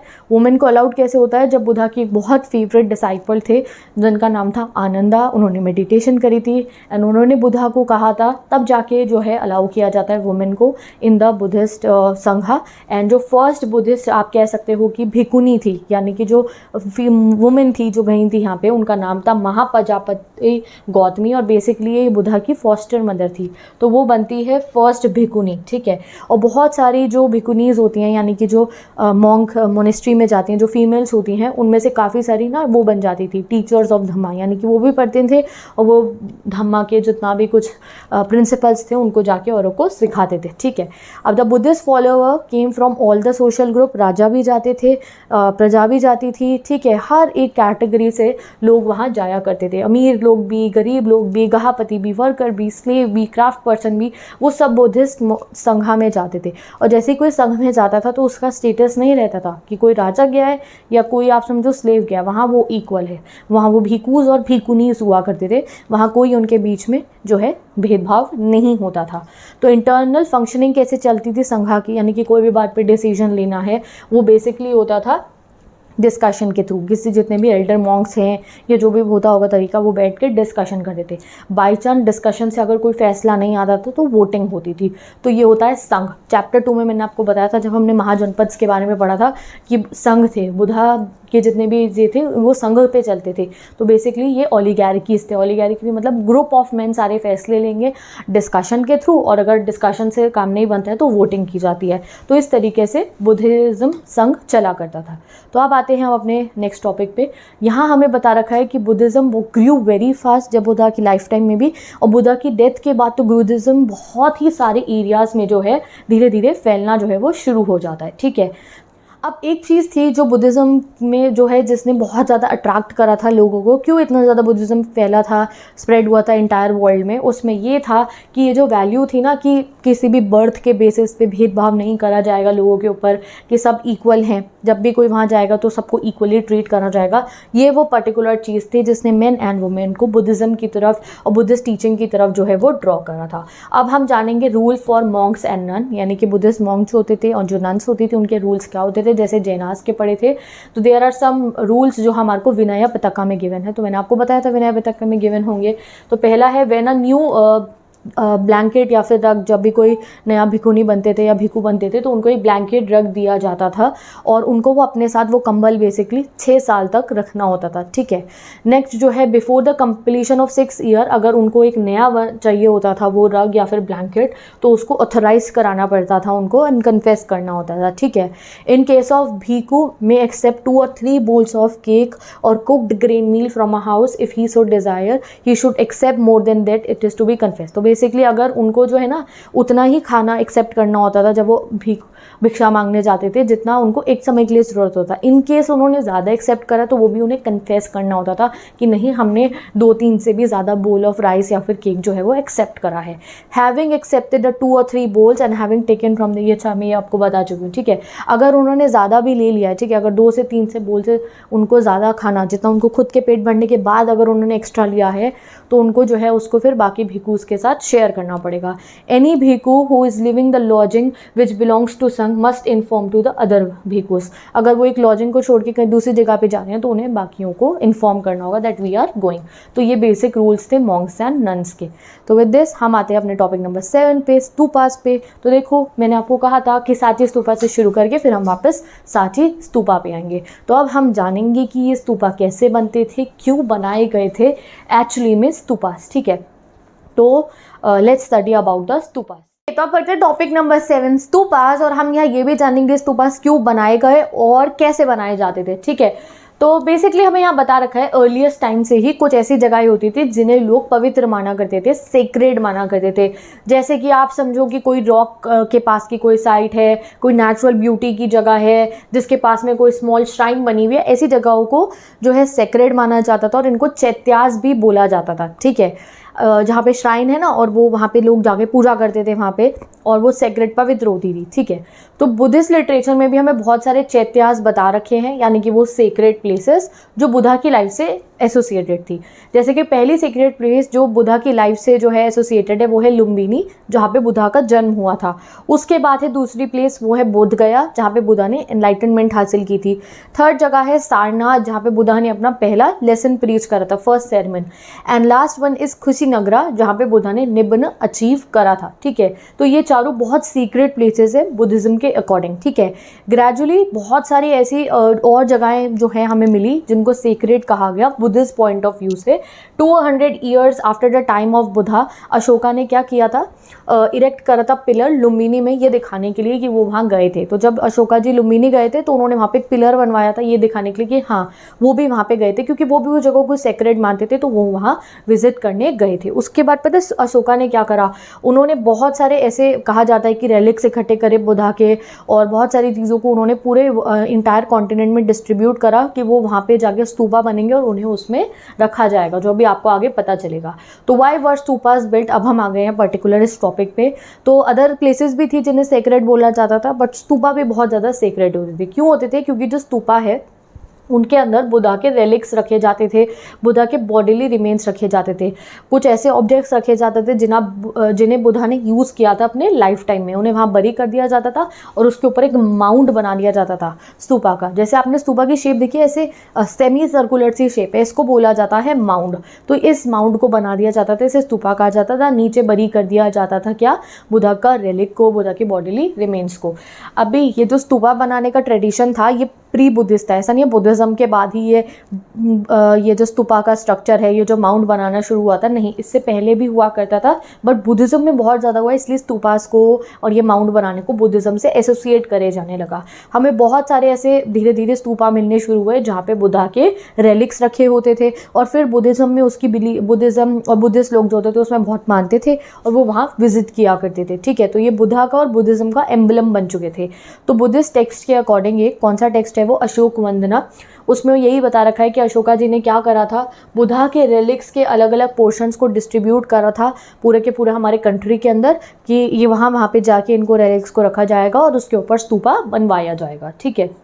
अब जो है बाय 2nd सेंचुरी BCE बहुत सारे स्तूपास हमारे कंट्री के अंदर बन भी चुके थे, इंक्लूडिंग भारूच, सांची एंड सारनाथ। तो यहाँ पे आपको मैप गिवन है, एग्जाम में मैप क्वेश्चन आ सकता है। यहाँ आप लोकेशन देख सकते हो सांची स्तूपा की, ये रही। साथ के साथ में अमरावती स्तूपा की जो लोकेशन है यहाँ आंध्र प्रदेश वाले एरिया के पास में, यहाँ आप चेक कर लो, इसके बारे में हम पढ़ेंगे। और ये भरूच का स्तूपा, ठीक है। तो ये जगहों पे जो है स्तूपा बनवाए गए। तो आप जानते हैं हाउ वर स्तूपास बिल्ट। तो स्तूपा कैसे बिल्ड करे जाते थे, तो स्तूपा बिल्ड करने के लिए डोनेशंस दी जाती थी। बड़े बड़े किंग, सातवाहन रूलर्स, कितनी बार पढ़ चुके सातवाहन रूलर्स के बारे में हिस्ट्री में। सातवाहन रूलर्स भी ना डोनेशन दिया करते थे स्तूपा बनवाने के लिए। कुछ गिल्ड वो जो मैंने बताया ना, क्राफ्ट पर्सन वगैरह अपने गिल्ड बना लेते थे, तो जो अमीर हो जाते थे, जिन पे पैसा आ जाता था, वो भी डोनेट करते थे स्तूपा बनवाने के लिए, ठीक है। साथ ही के साथ में आइवरी वर्कर्स की गिल्ड ने हमने पढ़ा है, कि उन्होंने डोनेशंस दी थी स्तूपा बनाने के लिए। अब हमें कैसे पता चला सातवाहन रूलर ने डोनेशन दी, गिल्ड वर्कर्स ने डोनेशन दी थी? तो जो स्तूपा होती है उसकी जो रेलिंग होती है उस पर इंस्क्राइब करा हुआ है कि डोनेशंस कहाँ कहाँ से आई थी। तो रेलिंग बनाई जाती है, अभी आप स्तूपा का स्ट्रक्चर देखोगे उसमें रेलिंग बनती है, तो उस रेलिंग पे इंस्क्राइब यानी कि खुदाई करके लिखा गया था उन लोगों के नाम जिन्होंने मदद की थी और डोनेशन की थी जो है स्तूपा बनवाने के लिए। और ऐसा नहीं है सिर्फ किंग और बहुत अमीर लोग डोनेट करते, नहीं, लेमैन भी, सब लोग जितनी अपनी इच्छा अनुसार वहाँ पे जो है वो जो है डोनेशन किया करते थे, ठीक है। और साथ ही के साथ में यहाँ पे बता रखा है कि आइवरी वर्कर्स की जो एक एसोसिएशंस थी उन्होंने सांची का एक गेटवे बनने के लिए उन्होंने वहाँ पे जो है पूरा का पूरा डोनेशन दी थी। हंड्रेड्स ऑफ मैन वुमेन के नाम जो है ना वहाँ पे दीवारों पे, दीवार नहीं कहेंगे हम, बेसिकली जो वहाँ पे जगह बनी हुई थी वहाँ पे उनके लिखे गए हैं कि इन लोगों ने डोनेशंस दी थी। और भिखू और भिखुनीस जो बुद्धिस्ट होते थे उनका बहुत मेजर रोल था। वो बुद्धा का जो ये पूरे स्तूपास होते थे उनको बनने में जितना भी समझो वो कंस्ट्रक्शन वर्क में उन्होंने बहुत ज़्यादा कंट्रीब्यूट करा। तो ये था तरीका बुद्धिज्म में जो है स्तूपा बनने का। अब हम जानेंगे जो स्ट्रक्चर होता था स्तूपा का वो कैसे होता था। अब यहाँ पे एक पर्टिकुलर एक ऐसा सेमी सर्कुलर माउंट बनाया जाता था जिससे अंडा शेप जो है ये जो सेमी सर्कुलर गिवन है उसके ऊपर यहाँ पे एक बैल्कनी सी भी बनाई जाती थी। फिर एक ऐसा ये लंबा सा यहाँ पे इसको जो है एक स्टैंडिंग में यहाँ पे जो है यहाँ पे मछती बोलते हैं इसको, ये बनाया जाता है। फिर ऊपर एक छतरी लगाई जाती है, आसपास में रेलिंग बनाई जाती है और ये रेलिंग बनाने का भी एक प्रॉपर सिग्निफिकेंस है, ये अभी आप जानोगे। 4 गेटवेज लगाए जाते हैं, तो इस तरीके से स्तूपा बनता था। अब इसके सिग्निफिकेंस क्या है ये पढ़ते हैं, ये फोटो को आप ध्यान में रखना। तो स्तूपा संस्कृत वर्ड से डिराइव हुआ है जिसका मतलब है semi circular mound of earth later called anda, ठीक है। तो ये क्या है, एक ढेर है पूरा का पूरा, माउंड ऑफ अर्थ यानी कि, और ये सेमी सर्कुलर शेप में है। धीरे धीरे पहले तो स्तूपा ऐसे ही होता था बस एक सेमी सर्कुलर, धीरे धीरे इसका स्ट्रक्चर इवॉल्व होने लगता है। अबव द अंडा, अंडा किसे कह रहे हैं हम, ये जो सर्कुलर सेमी सर्कुलर जो ये पूरा का पूरा एरिया है इसको अंडा कह रहे हैं। अबव द अंडा हर्मिका, हर्मिका बननी शुरू हो जाती है। हर्मिका बेसिकली एक बैल्कनी है जो रिप्रेजेंट करती है अबोड ऑफ गॉड्स। तो अंडे के ऊपर ये जो ये पूरा जो ये सेमी सर्कुलर माउंट है इसके ऊपर एक बैल्कनी बननी शुरू होती है जो आप इस फोटो में देख सकते हो। ये देखो ये एक बैल्कनी टाइप जो है वो बनी गई है, ठीक है। उसके बाद इस बैल्कनी के ऊपर हर्मिका के ऊपर एक मेन मास्ट आता है, ठीक है। एक पूरा है उसको क्या बोला जाता है, यष्टि, ठीक है। और उसके चारों तरफ एक छतरी लगाई जाती है, तो आप यहाँ पे ये देख सकते हो, ठीक है, या फिर umbrella. And around the mount was a railing separated the sacred space from the secular world. और उस माउंट के अराउंड यहाँ पे आप देख सकते हो सांची स्तूपा की अगर आपने रियल में देखा हो तो आपने देखा होगा ये प्रॉपर यहाँ पे ऐसे रेलिंग्स होती है। ये रेलिंग्स बनाने का यहीं पे इंस्क्राइब करे गए थे नाम जिन्होंने डोनेशन दी थी। ये रेलिंग्स बनाने का रीज़न था इसका ये शो करता था कि जो इंटायर सेक्युलर वर्ल्ड है इससे ये जगह जो है अलग है, इसलिए यहाँ पे जो है रेलिंग्स बना दी जाती थी। तो ये जो ये पूरा वाला पैराग्राफ है इसका स्क्रीनशॉट क्लिक कीजिए और आपको नोट्स में भी मिल जाएगा, ये एग्जाम में आएगा स्ट्रक्चर ऑफ स्तूपा में, ठीक है। तो इस तरीके से स्तूपा बनाया जाता था। अब जो अर्ली स्तूपा थे, सांची स्तूपा हो गया, भरूच स्तूपा हो गया, इनमें स्टोन की रेलिंग एलैबोरेट थी और जो है गेटवेज हुआ करते थे। इनकी रेलिंग बैम्बू की और वुडन फेंस की बनी हुई थी। धीरे धीरे आपको पता है जो स्तूपा बनने शुरू हो गए थे वो और एलैबोरेट बनने शुरू हो गए थे। वर्शिपर्स क्या करते थे, ईस्टर्न गेटवे से एंटर करते थे स्तूपा के अंदर, और जिस तरीके से हमारा सूरज जो है, हमारा जो सन जो है जैसे मूव करते हैं क्लॉकवाइज डायरेक्शन में, वैसे ही वो प्रे करते हुए बाहर आ जाते थे, ठीक है। Later the mound of the stupa came to be elaborately curve.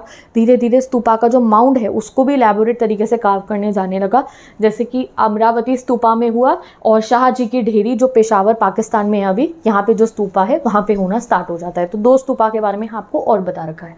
अब हम पढ़ेंगे नेक्स्ट टॉपिक में अमरावती स्तूपा के बारे में भी, और क्यों वो जो है जितना सुंदर सांची स्तूपा, जैसे हमने सांची स्तूपा को डिस्कवर कर पाए हम, क्यों जो है अमरावती स्तूपा जो है हमें प्रॉपर फॉर्म में नहीं मिल पाया, वो हम जानेंगे इस अगले टॉपिक में जिसका नाम है discovering stupas the faith of Amravati and जो है हमारा सांची, ठीक है।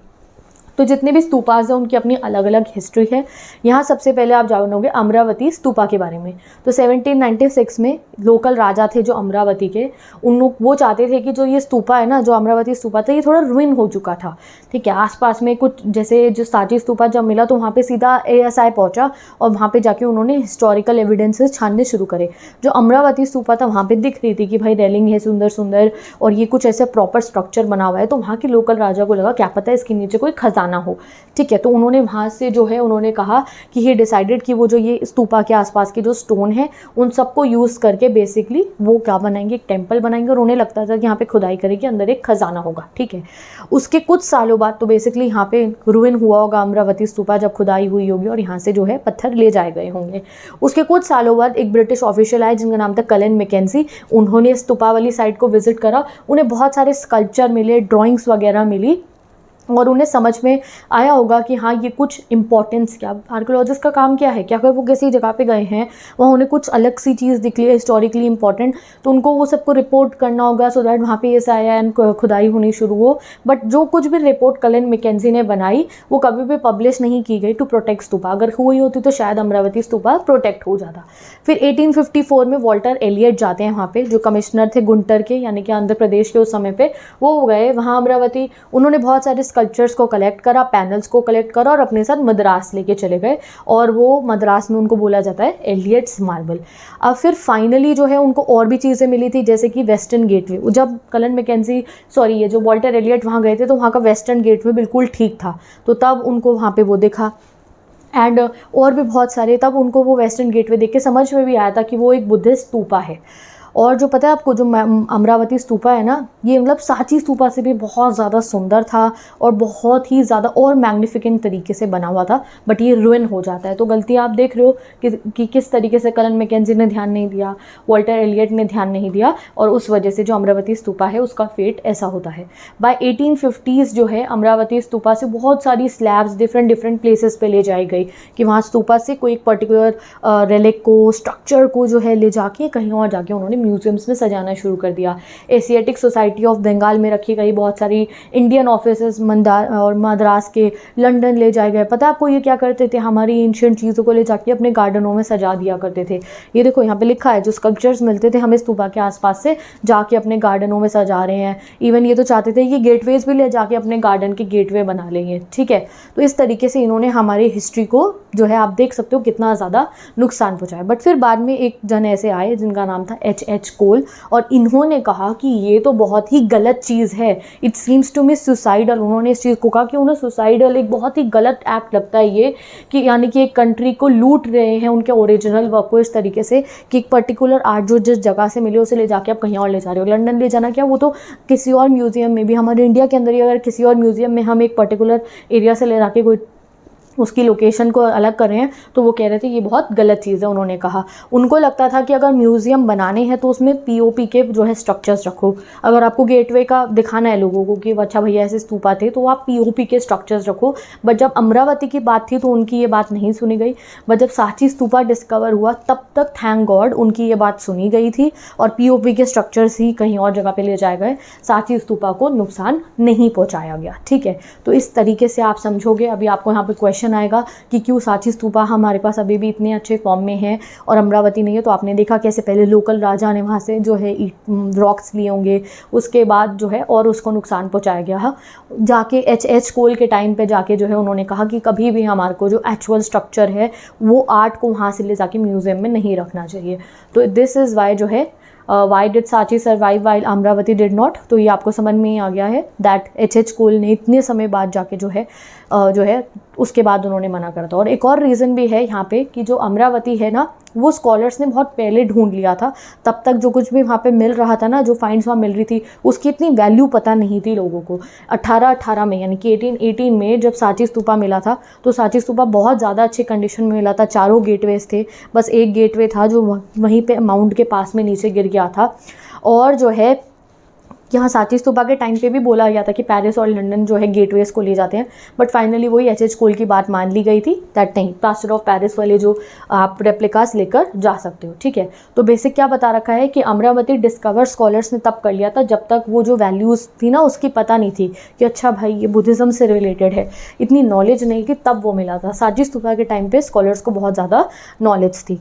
तो विद दिस हम आएंगे अपने नेक्स्ट टॉपिक पे, 9 स्कल्पचर। अब यहाँ इस टॉपिक नंबर 9 में आप जानोगे जो पूरा का पूरा स्तूपा होता था उसके गेटवेज पे जो डिज़ाइन बनी होती थी, जो स्कल्पचर बना होता था, उसकी सिग्निफिकेंस। ठीक है, तो बहुत सारी पिक्चर्स हमारे को बुक में गिवन है और इन सब की स्कल्पचर की जो है सिग्निफिकेंस गिवन है।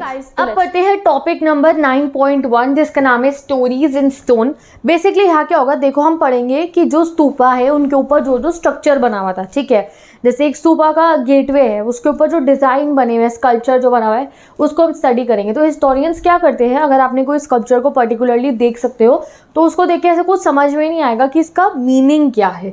जैसे कि आप यहाँ पे देख सकते हो ये एक स्कल्पचर बना हुआ था नदन गेटवे के ऊपर, तो आप देख सकते हैं यहाँ बहुत सारे लोग दिख रहे हैं हमारे को, एक हट सी भी बनी हुई है, पेड़ है, इस तरह की चीज़ हमें दिख रही है, कोई लिटरल मीनिंग हम नहीं निकाल सकते हैं। तो तब आर्कियोलॉजिस्ट क्या देखते हैं, हिस्टोरियन क्या देखते हैं, स्टोरीज इन स्टोन्स। तो वो कुछ स्टोरीज वगैरह पढ़ते हैं और उससे इन स्टोन के स्कल्पचर को रिलेट करते हैं कि अच्छा ठीक है शायद इसमें ये दिखाया जा रहा हो। ठीक है, तो एट फर्स्ट साइट सबसे पहले हम यहाँ 4.33 फिगर जो है 13 फिगर में हमें ये बता रखा है दैट ये स्कल्पचर है, ये एक रूरल सीन डिपिक्ट कर रहा है। बहुत सारे लोग हैं यहाँ पे, ये पूरा रूरल सीन डिपिक्ट कर रहा है, जैसे कि घर बने हुए हैं, थैच्ड हट बनी हुई है। आर्ट हिस्टोरियन कहते हैं कि ये एक रूरल सीन है। ठीक है, तो ये सांची स्तूपा के नदन गेटवे पे हमारे को मिला है और ये कहते हैं कि ये सीन विसंतरा जताका टेल्स के बारे में हमने पढ़ा था सेकेंड चैप्टर में, जताका टेल्स हुआ करती थी। इन टेल का एक पर्टिकुलर एक कहानी होगी, वहाँ से ये शो करा गया है। This is a story about a generous Prince. ये स्टोरी एक जनरस प्रिंस की है जिसने अपना सारा का सारा जो भी उसकी धन दौलत जो कुछ भी था वो उसने जो है सब कुछ किसको दे दिया था, एक ब्राह्मण को दे दिया था और वो रहने चला गया था एक फॉरेस्ट के अंदर अपनी वाइफ के साथ और अपने बच्चों के साथ। As you can see this in this case historians often try to understand the meaning of sculpture by comparing it with the textual evidence. तो जो लिखित चीज़ों के आधार पर वो जो है चित्रों को मिलाया करते थे, बेसिक ये है। तो 4.13 फिगर आपको समझ में आ गई। ऐसे बहुत सारी अभी और फिगर हमें पढ़नी है। Next symbols of worship. अब यहाँ सिंबल्स ऑफ वर्शिप में हमें बता रखा है दैट बुद्धिस्ट स्कल्पचर्स को समझने के लिए बुद्धा की हेगियोग्राफी को पढ़ा गया। तो हेगियोग्राफी के अकॉर्डिंग जब बुद्धा को ने एनलाइटनमेंट अटेन कर ली थी while meditating under a tree के अंदर, जिसको बोधि ट्री बोला जाता है, उसके अंडर में बुद्धा ने मेडिटेट करते समय एनलाइटनमेंट अटेन करी थी। तो जितने भी अर्लियर स्ट्रक्चर बनते थे, स्कल्पचर बनते थे बुद्धा के, उसमें बुद्धा को ना ह्यूमन फॉर्म में नहीं दिखाया जाता था। इंस्टेंट उनको ना ऐसा दिखाया जाता था प्रेजेंस ऑफ अ सिंबल, खाली सीट दिखाई जाती थी बुद्धा की जगह। अलग अलग सिंबल यूज किए जाते थे बुद्धा के लिए, जैसे कि 4.14 फार राइट, यानी कि जो ये वाली फिगर है वर्शिपिंग द बोधि ट्री। ये देखो ये यहाँ पे एक ट्री है और यहाँ पे लोग बैठ के इसको पूज रहे हैं। तो यहाँ पे जो सीट है वो खाली है और ये रिप्रेजेंट करता है बुद्धा को। ठीक है, तो बुद्धा का ह्यूमन फॉर्म नहीं दिखाया जाता था। मिडल राइट में वर्शिपिंग द स्तूपा, तो ये स्तूपा है और स्तूपा की वर्शिप हो रही है। यहाँ पे आप देख सकते हो कैसे।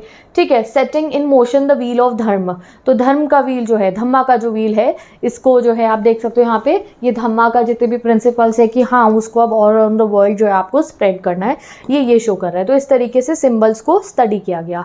तो जो एम्प्टी सीट है 4.14 में, ये देखो यहाँ ट्री के पास में जो एम्प्टी सीट है ये बुद्धा को ही शो कर रही है। एंड जो 4.15 में ये जो स्तूपा वाला है, तो ये स्तूपा वाला सेकेंड वाली जो ये फिगर है, यहाँ पे क्या शो हो रहा है, यहाँ पे हमें शो हो रहा है महापरिनिब्बन।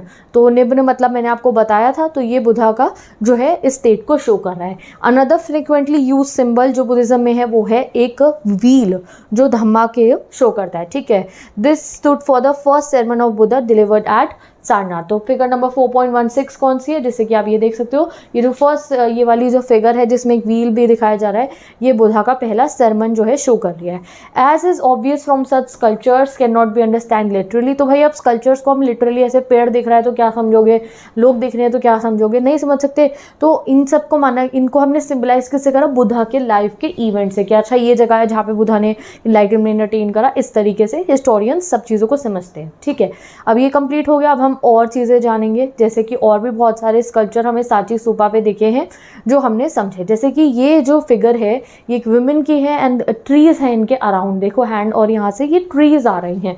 तो ये वाली फिगर को देख के जो है, ये फिगर 4.17 देख के आर्कियोलॉजिस्ट ने बहुत सोचा दैट ये बुद्धिज्म से रिलेटेड नहीं लग रहे, because Buddhism is related to renunciations and इसमें वुमेन की फिगर जो थी ये कनेक्ट नहीं कर पा रहे थे वो इस फिगर को।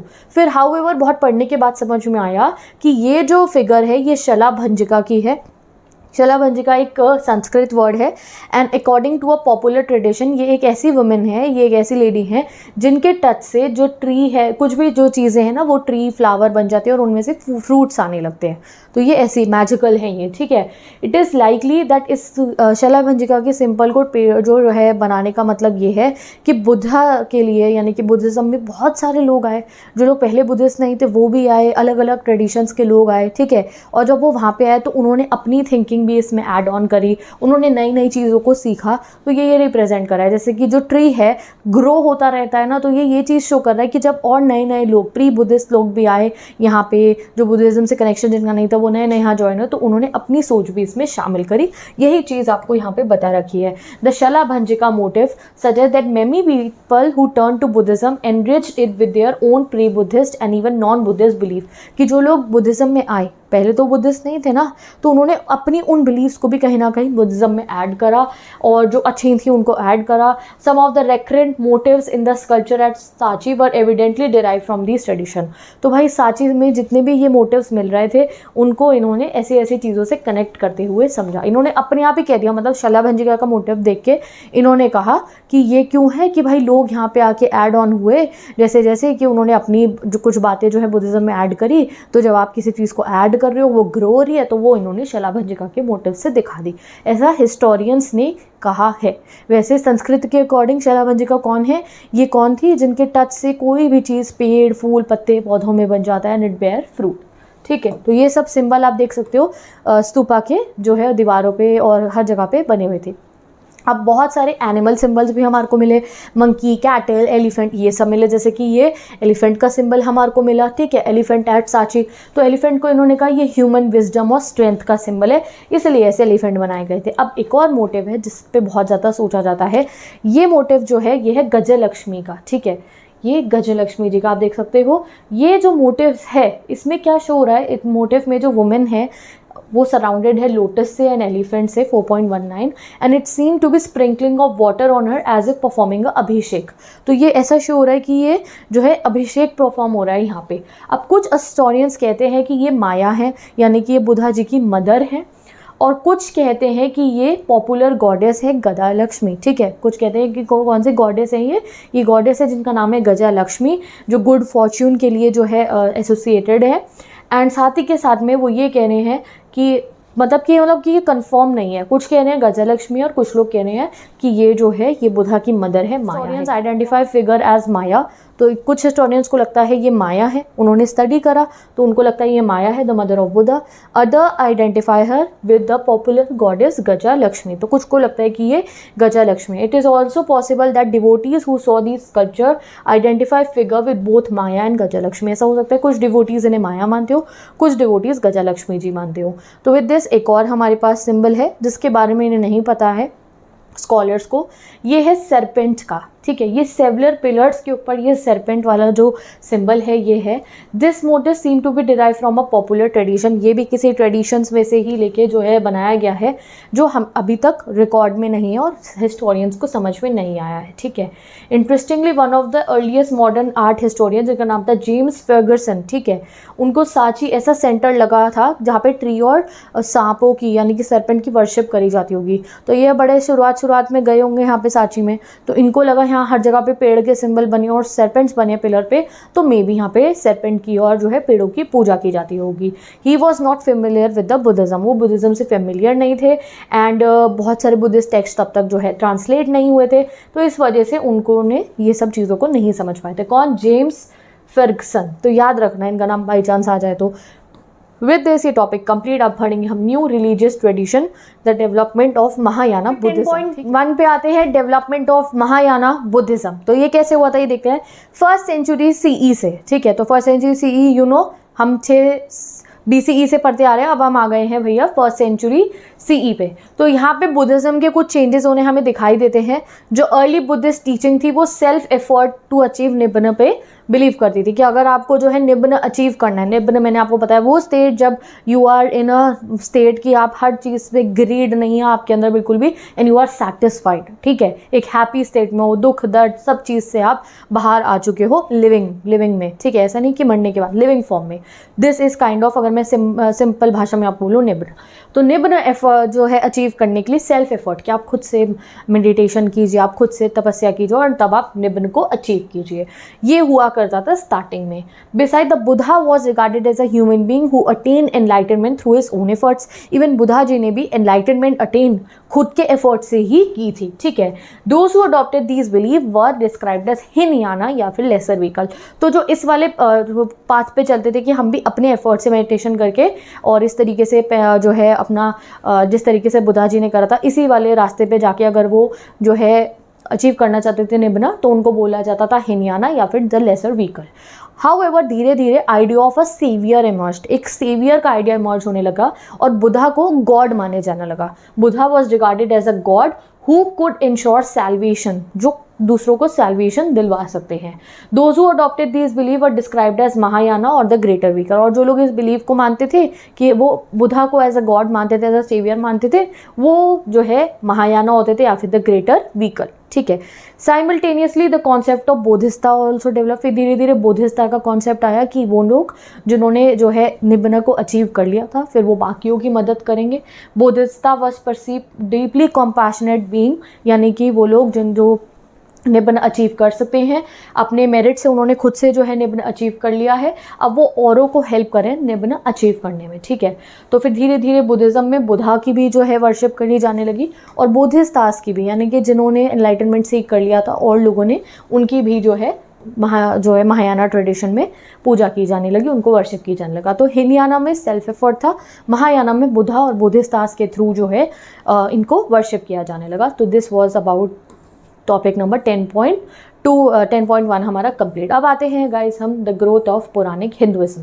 तो यहाँ हम हिंदुइज्म के बारे में जानेंगे, वैष्णविज्म के बारे में और शैविज्म के बारे में। वैसे जो आपका चैप्टर 6 है भक्ति सूफी ट्रेडिशन, वहाँ आप और डिटेल में जानोगे, यहाँ में बहुत लिमिटेड वर्ड्स में बता रखा है। तो Vaishnavism a form of Hinduism within which Vishnu भगवान जी की जब हम पूजा करते हैं तो इसको हम वैष्णविज्म कहते हैं।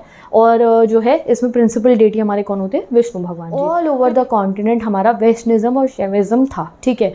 शैविज्म मतलब जिसमें हम जो है शिव जी की पूजा करते हैं एज आर चीफ गॉड, ठीक है। अब इस वर्शिप में हमारे यानी कि हिंदुइज्म में हम कह सकते हैं दैट जो डिवोटी और गॉड के बीच का जो बॉन्ड होता है उसको हम क्या कहते हैं? भक्ति कहते हैं, ये हम सबको पता है, ठीक है। तो विद इन द वैष्णविज्म में हमने क्या माना दैट जो विष्णु भगवान जी हैं, उनके 10 अवतार हैं, वो जो है पूरे अलग अलग हमारे इंडिया में अलग अलग जगहों पे अलग अलग अवतारों की पूजा होती है। वो क्यों? क्योंकि मानना ये था दैट जो विष्णु भगवान जी हैं उनके अलग अलग अवतार जो है वो धरती पे आए जब भी धरती को ज़रूरत थी, जब भी हम ट्रबल्स में थे, तो वो हमें जो है प्रोटेक्ट करने के लिए एज अ सेवियर बन के आते हैं, ठीक है। तो अलग अलग डीटीज़ की जो है जो 10 अवतार्स हैं और विष्णु भगवान जी की पूजा करनी जो है ऑल ओवर इंडिया हमारी स्टार्ट हुई। हमें बहुत सारे टेम्पल्स भी मिले, इवन यहाँ पे बुक में गिवन पिक्चर भी गिवन है। तो इस तरीके से डिवोटीज़ जो है पूजा करा करते थे विष्णु भगवान जी की, और जो विष्णु भगवान जी की पूजा करते थे उनको कहा जाता है, और था भी तब क्या, वैष्णविज्म, ठीक है। तो यहाँ पे आपको अवतार्स के बारे में बता रखा है। अगर हम शिव जी की बात करें तो शिव जी को सिम्बलाइज करा जाता है शिवलिंग के थ्रू भी एंड ह्यूमन फॉर्म में भी, जैसे हम उनको पूजा करते हैं, ठीक है। साथ ही के साथ में और भी हमारे जो इतने भी ये हिस्टोरियंस थे, उन्हें इंडिया में इतने सारे टेम्पल्स भी मिले, इतने सारे बाकी गॉड्स के बारे में भी पता चला उन्हें। अब जब भी उन्हें हमारे किसी गॉड को समझना होता था तो वो क्या देखते थे कि उनका जो है उनके जो हैंड्स को वो स्टडी किया करते थे, वो उनके जो है वेपन्स को स्टडी किया करते थे, ठीक है। वो उनके ऑर्नामेंट्स को स्टडी किया करते थे, हेड ड्रेसेस को स्टडी किया करते थे, और तब पहचानते थे कि वो कौन से गॉड या फिर कौन से गॉडेसेस हैं या फिर कौन से हमारे डेटी हैं, ठीक है। To understand the meaning of these sculptures, जैसे किसी भगवान जी की हमारे आइडल मूर्ति अगर आई है या फिर कोई स्कल्पचर में बने हैं, तो वो कैसे समझते थे कि ये हमारे भगवान जी हैं? तो उसके लिए बहुत सारे ब्रह्मानिकल टेक्स्ट हैं, हमारे पास पुराण्स हैं, हमारे पास वेदास हैं, जिनमें हमें सब कुछ गिवन है। तो वहाँ से पुराण्स जो कंपाइल किए थे ब्राह्मण ने, वहाँ उनको पढ़ के ये पता लगा देते हैं अच्छा ये वाले भगवान जी हैं। Puranas contain much that had been compose and been in circulation for centuries. तो अभी तक आपने जब भी चैप्टर पढ़ा आपने वेदास के बारे में पढ़ा है, अब यहाँ में पुराण के बारे में बता रखा है। तो जो पुराणास है इनको भी ब्राह्मण्स ने जो है कंपोज किया था, और ये बहुत बहुत सदियों से हमारे यहाँ पे, सेंचुरीज से हमारे यहाँ सर्कुलेशन में है। इसमें भगवान जी की बहुत सारी स्टोरीज़ हैं, ठीक है, जो भी बातें हमें पता है वो सब उनमें लिखी गई हैं। Gradually they were written in simple Sanskrit words, पता है ये सिंपल संस्कृत लैंग्वेज में लिखी गई हैं, और इसलिए भी लिखी गई हैं सो दैट इनको ना ओरली भी बोला जाता था, जिससे सब लोग उसे सुन पाए और समझ पाए। They were meant to be read aloud to everybody including women and Shudras, even women को भी अलाउड था सुनना और समझे, वो इन सब चीज़ों को, स्टोरीज़ को सुने समझे, और शूद्रास जो थे उनको भी जो है ये सब स्टोरी सर्कुलेशन में थी, जिससे वो भी समझे। Who did not have access to Vedic learning, तो जिनको वैदिक लर्निंग को एक्सेस नहीं था, तो इसलिए पुराना सिंपल संस्कृत वर्सेस में लिखी गई थी सो दैट वो सुन के उसे समझ पाए। अब चलते हैं, तो यहाँ पे आपने हमारे वैष्णविज्म और शैविज्म के बारे में बहुत ही, मतलब अभी तो यहाँ पे अभी 6 चैप्टर में आप पूरा डिटेल में पढ़ने वाली हूँ इसके बारे में, वो बहुत इंटरेस्टिंग होगा हमारा। अब चलते हैं हम टॉपिक नंबर 10.3 पे, दैट इज़ बिल्डिंग टेम्पल्स। तो जैसे कि स्तूपास बनते थे, हमें बहुत सारे स्तूपास मिले, टेम्पल्स तो हमें बहुत सारे मिले ऑल ओवर द इंडिया, ठीक है। तो अब हम पढ़ेंगे टेम्पल्स बेसिकली कैसे होते थे। तो इनिशियली हमें बताया हिस्टोरियंस ने दैट अर्ली टेम्पल्स जो मिले, बहुत अर्ली टेम्पल्स, वो कैसा होता था, एक स्मॉल स्क्वायर रूम होता था जिसको कहा जाता था गर्भगृह, ठीक है, with a single doorway for the worshipper to enter. उसमें एक सिंगल डोरवे होता था, गर्भगृह में एंटर हो गए, सामने डेटी होते थे, ठीक है, वर्शिप करने के लिए उनकी इमेज होती थी। फिर धीरे धीरे क्या होने लग गया, एक टॉल स्ट्रक्चर जिसको हम शिखर कहते हैं, ठीक है, एक शिखर टाइप जो है वो सेंट्रल श्राइन के ऊपर जो है बनना शुरू हो जाता है, ठीक है। फिर temple walls were often decorated with sculpture, फिर जो टेम्पल की वॉल्स होती थी उस पर डेकोरेशंस की जानी शुरू हुई, कि स्कल्पचर बन रहे हैं वहाँ पे, अलग अलग सुंदर सुंदर मोटिव्स बन रहे हैं वैसे। फिर धीरे धीरे टेम्पल में ऑल इलेबोरेट स्ट्रक्चर हो रहे, अब टेम्पल में असेंबली हॉल बनना शुरू हो गया जहाँ पे लोग बैठ के कीर्तन करते थे, ठीक है। फिर ह्यूज वॉल्स बनने लगे टेम्पल के अराउंड, गेटवेज बनने लग गए फॉर, और अरेंजमेंट ऑफ वाटर सप्लाई, की कुएँ भी बनने लग गए टेम्पल्स पे, सो दैट जब वहाँ पे जो आए भक्त आए तो वहाँ पे वो पानी भी पी सके, ठीक है। One of the unique feature of early temple वो that some of temple were hollowed out of a huge rock, और इवन हमें हमारे इंडिया में इतने सारे ऐसे टेम्पल मिले जो सिर्फ एक रॉक से ऐसा टेम्पल बना हुआ है, ऐसा मैग्निफिसेंट टेम्पल कि आप आज के ज़माने में भी उसे देख के कहोगे कि कैसे ये बन सकते हैं, इतने मैग्निफिसेंट है वो, ठीक है। बहुत अलग अलग टेम्पल्स हमें मिले। अब यहाँ पे हमें अशोका के बारे में भी बता रखा है, अशोका के ऑर्डर पे भी एक टेम्पल बनाया गया था रिनाउंसर्स के लिए, जिसको बोला जाता था ये अजीविका सेक्ट के लिए, ठीक है। अब साथ ही के साथ में हम नेक्स्ट हमारे को कैलाशनाथ टेम्पल के बारे में भी बता रखा है जो महाराष्ट्र में है, ठीक है। तो यहाँ पे आप पढ़ो इसके बारे में। This tradition evolve through various stages, यानी कि धीरे धीरे ये टेम्पल वाला जो जैसे टेम्पल बनने शुरू हुए, हमने देखा कितना एडवांस होता गया ये सिस्टम, ठीक है। 18th सेंचुरी में जब जो है कैलाशनाथ टेम्पल जो है कार्व हुआ था महाराष्ट्र के अंदर, तो वहाँ पे एक इंस्क्रिप्शन मिली है हमारे को, वहाँ पे जिन्होंने बनाया था, जो चीफ स्कल्पचर थे उस टेम्पल के, उन्होंने टेम्पल बनाने के बाद जो है हमें एक इंस्क्रिप्शन मिल गया, उस पर लिखा हुआ था, oh how did I make it, कि भाई मैंने ये बनाया कैसे, वो खुद इतने हैरान थे, ठीक है। तो आप देखो यहाँ पे a copper plate inscription records the amazement of the chief sculpture after he completed the temple at Ellora, oh how did I make it. तो जब चीफ स्कल्पटर ने वो टेम्पल बना लिया तो वो खुद ही हैरान थे कि ये कैसे मेरे से बन गया, ठीक है गाइस। ये टॉपिक कंप्लीट। अब आते हैं टॉपिक नंबर 11 पे, इसका मतलब है कैन वी सी एवरीथिंग। तो अब यहाँ पे आके हमें ये बताने वाले हैं हिस्टोरियंस को कितनी डिफिकल्टी आती होगी ये सब हिस्ट्री को जानने के लिए। तो अभी तक आपको बहुत सारे रिचुअल ट्रेडिशंस के बारे में पता चल गया, आपने बहुत सारे मॉन्यूमेंट्स देखे, सांची स्तूपा देखा, टेम्पल्स के बारे में जाना, और हमने उसके ऊपर जो स्कल्पचर्स बने हुए थे उनको समझा स्टोरीज से कनेक्ट करके। But can we see everything, क्योंकि काफ़ी सारी ऐसी चीज़ें जो रैवेजेस ऑफ टाइम में डिस्ट्रॉय हो चुकी है, जो हमारे पास है भी ना हिस्टोरिकली, वो सिर्फ बहुत ही मतलब आप समझो कि कुछ भी नहीं है। हमारी हिस्ट्री तो बहुत ही ज़्यादा डीप होगी और हमारे को बहुत थोड़ी सी नॉलेज अभी है। सेंचुरीज में वो सब कुछ जो है लॉस्ट हो चुका है, जो है भी उसको आर्टिस्ट ने, स्कल्पचर्स जितने भी हमें मिले हैं, तो वो हिस्टोरियंस कितने मुश्किल तरीक़ों से समझते हैं उनको, ठीक है। हमें पूरी नॉलेज अभी भी नहीं है, ठीक है। अब यहाँ पे यूरोपियन स्कॉलर्स ने जब इंडिया में खुदाई करनी शुरू करी और हमारे मॉन्यूमेंट स्कल्पचर्स बाहर आए, तो इन्होंने पता है क्या करा, इन्होंने ना कंपैरिजन करना करा ग्रीक से। तो क्योंकि ग्रीक पे तो ये लोग काम कर चुके थे, तो ग्रीक के जितने भी स्कल्पचर्स मिलते थे वो कैसे होते थे, ह्यूमन फॉर्म्स के होते थे, कोई ह्यूमन बना हुआ है, स्टैचू बना हुआ है, इस टाइप के स्कल्पचर ग्रीक के हुआ करते थे। तो इनका क्या था, ये ग्रीक के स्कल्पचर्स वगैरह तो इन्होंने देख रखे थे, तो जब भी ये इंडिया में खुदाई करते थे तो ये जितने भी हमारे स्कल्पचर्स निकलते थे उन्हें समझ ही नहीं पाते थे। अब हमारे गॉड गॉडेसेस और हमारी इतनी ब्यूटीफुल लिटरेचर की जितने भी स्कल्पचर इतने सुंदर सुंदर सब मिलते थे, तो इन्हें समझ में ही नहीं आता था कि ये स्कल्पचर क्या है। धीरे धीरे इन्होंने भी पढ़ना शुरू करा, पुराण्स पढ़े और उसके बाद आगे चीज़ों को जब इन्होंने स्टडी करा तब जाके ये समझ पाए स्टार्टिंग में ये कौन सी टेक्निक यूज़ कर रहे थे, कंपैरिजन वाली। हमारे सभी मॉडल्स को ये कंपेयर कर रहे थे ग्रीक से, ठीक है। और तभी जब बोधिसत्व और बुद्धा के जितने भी स्टैचूज मिले तो वो ये समझ पाए because it was in the human form में। ग्रीक मॉडल से जो है हमारे स्कल्पचर्स को स्टडी करते थे तो इन्हें इतना समझ में नहीं आता था। फिर एक बार क्या हुआ, इनको इमेजेस मिलती है बुद्धा की और बोधिसत्व की, कहाँ से, हमारे नॉर्थ वेस्ट वाले जोन से, जो हमारे इंडिया का नॉर्थ वेस्ट वाला एरिया था जहाँ पे हमारे तक्षशिला और पेशावर जैसे किंगडम्स थे, ठीक है, जहाँ पे इंडो ग्रीक रूलर जो है रूल करते थे। तो जब इन्हें यहाँ से ये स्टैचूज मिले बुद्धा के, बोधिसत्व के, तब इनको थोड़ा बहुत समझ में आना शुरू हुआ क्योंकि इनकी नॉलेज ग्रीक की ही थी। तो वो इंडो ग्रीक किंग के जो किंगडम्स थे यहाँ पे इस एरिया से जब इन्हें स्कल्पचर्स मिले बुद्धा के, तब जाके दे वर एबल टू अंडरस्टैंड। बाकी अगर इन्हें हमारे स्कल्पचर्स को स्टडी करना था तो उसके लिए इन्हें और ज़्यादा नॉलेज की ज़रूरत थी, और ज़्यादा हमारे लिटरेचर की, हमारे टेक्स्ट की, उनको पढ़ने की ज़रूरत थी, तभी जाके ये हमारे बाकी स्कल्पचर्स को समझ सकते थे, ठीक है। तो इन स्कॉलर्स ने, हिस्टोरियंस ने, आर्कोलॉजिस्ट ने कौन सी टेक्निक आजमाई थी हमारी हिस्ट्री को जानने के लिए, हमारे स्कल्पचर्स को जानने के लिए, उस टेक्निक को आप कह सकते हो, इसमें लिखा है यार्डस्टिक टेक्निक। यानी कि जिस चीज़ की नॉलेज है उसको देखते हुए आप अनफेमिलियर चीज़ का पता लगाओ कि भाई इसके बारे में पता है तो जो दूसरी चीज़ देखी है वो भी वैसी होगी, बट एक्चुअली में ऐसा नहीं होता है। हर चीज़ की अपनी अलग हिस्ट्री होती है।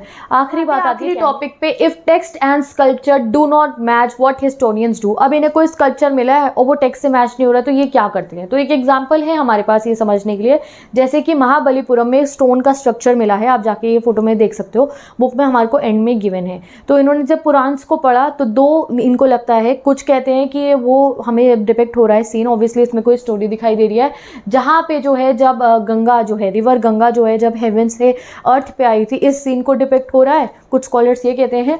और अदर फील ये स्टोरी जो है रिप्रेजेंट कर रहा है महाभारत से ये वाला सीन, जिसमें जो अर्जुन है वो पेनेंस कर रहे हैं on the river bank in order to acquire arms pointing at the central figure, ठीक है, कि वो जब उन्होंने जो है तब करा होगा ना आर्म्स, अपने युद्ध से पहले वेपन्स और आर्म्स को एक्वायर करने के लिए, ये वो सीन डिपिक्ट हो रहा है। और कुछ कहते हैं कि ये जो रिवर गंगा है वो जब हेवन से अर्थ पे आई थी, ये वो सीन डिपिक्ट हो रहा है। तो कई बार ऐसा भी होता है कि जो ये स्कॉलर्स हैं या हिस्टोरियंस हैं, इनके जो है व्यूज़ एक दूसरे से बिल्कुल अलग हो जाती है किसी पर्टिकुलर चीज़ पे, जब दो चीज़ें मैच नहीं करती। आप सोचो कि दो चीज़ों से एक स्कल्पचर मैच कर रहा है, तो ये डिफ़िकल्टीज आती हैं हिस्ट्री को जानने में। बेसिक यही है। तो विद दिस ये चैप्टर कंप्लीट होता है। जो आखिरी के दो टॉपिक रहते हैं हर एक हिस्ट्री के चैप्टर में, वहाँ इनकी प्रॉब्लम्स ही बता रखी होती है कि क्या प्रॉब्लम हिस्टोरियंस को आती होंगी चीज़ों को समझने में। एग्जाम पॉइंट ऑफ व्यू से जो यहाँ से इंपॉर्टेंट होगा वो आपको इंपॉर्टेंट क्वेश्चन सीरीज में पता चल जाएगा, बट बाकी चीज़ें आपको और ध्यान से पढ़नी है जो मैं स्टार्टिंग ऑफ द चैप्टर में इंपॉर्टेंट बताती रहती हूँ, ठीक है।